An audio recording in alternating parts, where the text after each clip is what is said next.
भारत में वायु प्रदूषण के कारण हर साल करीब 12 लाख लोग अपनी जान गंवा रहे हैं। संकट में है प्राणवायु। इस महत्वपूर्ण मुद्दे पर हम वर्ल्ड एक्सप्रेस चैनल में पद्म भूषण से सम्मानित प्रख्यात पर्यावरणविद डॉक्टर अमित प्रकाश जोशी के एक लेख का प्रसारण कर रहे हैं। इन दिनों उत्तर भारत में पराली जलाने के कारण प्रदूषण और इसके नतीजे में आसमान में छाई जहरीली धुंध की शुरुआत हो चुकी है। साल दर साल सवाल गहराता जा रहा है कि अपने क्षणिक आराम के लिए प्रकृति से खिलवाड़ करने की हमारी प्रवृत्ति को नियंत्रित करने के लिए आखिरकार कानून का डंडा ही क्यों जरूरी है।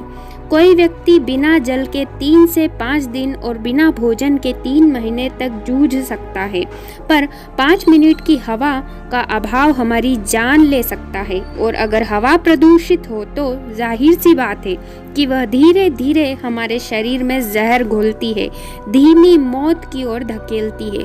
आंकड़े बताते हैं कि भारत में हर साल वायु प्रदूषण के कारण करीब 12 लाख लोगों की जान चली जाती है।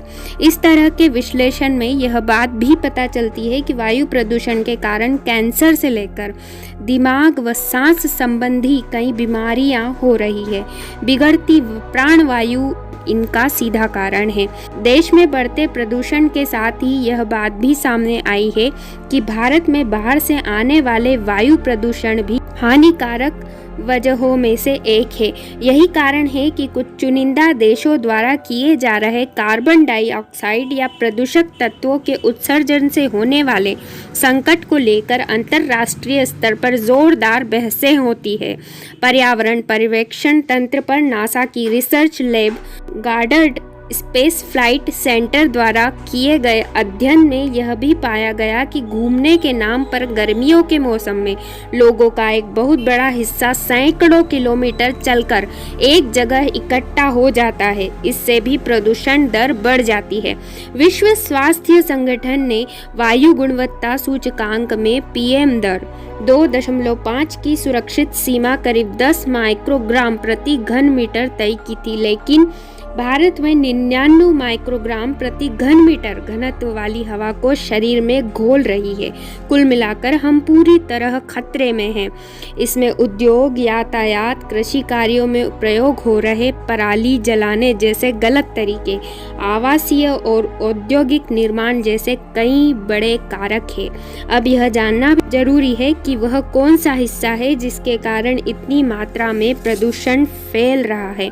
भारतीय उपमहाद्वीप का विशाल उत्तरी इलाका, जिसे इंडो गैंजेटिक मैदान IGP कहते हैं, जहां अपने क्षेत्र में 84% प्रदूषण के लिए जिम्मेदार हैं, तो वही दूसरे इलाकों में भी प्रदूषण फैलाने में अग्रणी है। खास तौर से उत्तर में 24, पूर्व में 30 और मध्य भारत के 27% वायु प्रदूषण का कारण IGP को ही माना गया है, जहां अति भयानक स्तर तक क्षेत्रीय प्रदूषण हवा को दूषित कर रहा है।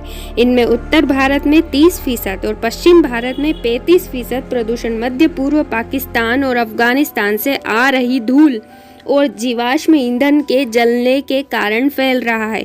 एक वर्ष में वायु प्रदूषण से होने वाली मौतों की वजह देखें तो पाएंगे IGP में 50% मौतें केवल वायु प्रदूषण के कारण हुई। इसी तरह दक्षिण, मध्य और पश्चिम भारत में भी कार्बन भयानक स्तर पर उगला जाता है, जिसकी मात्रा करीब 3.60 से 4 लाख किलोग्राम प्रति वर्ष आंकी गई है। स्पष्ट है कि इन क्षेत्रों में जीवन धीरे धीरे संकट में चला गया और आज हम ऐसे समय में खड़े हैं जहां हर वर्ष लाखों लोग सिर्फ प्राणवायु के संकट में चले जाने के कारण अपना जीवन खो रहे हैं। स्पष्ट है कि वायु और प्राण में कोई अंतर नहीं है। आज वायु के ही कारण प्राण संकट में है तो उसमें दोष हमारा ही है। जरूरी है कि हम पर्यावरण में हो रहे नुकसान और मानवकृत दोहन को रोके। इसी उद्देश्य से हर साल 6 नवंबर को अंतर्राष्ट्रीय पर्यावरण दोहन रोकथाम दिवस मनाया जाता है। हालांकि यह दिवस खास तौर पर युद्ध में हुए पर्यावरण क्षय को समर्पित है, किंतु जीवन जीने के युद्ध में पर्यावरण को होने वाले नुकसान की वजह भी हम इंसान ही है।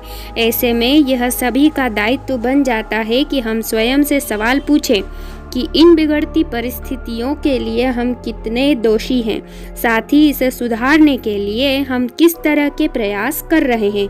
स्थिति की गंभीरता की समझ आते ही प्राण बचाने की मुहिम स्वतः ही हमारा लक्ष्य बन जाएगी।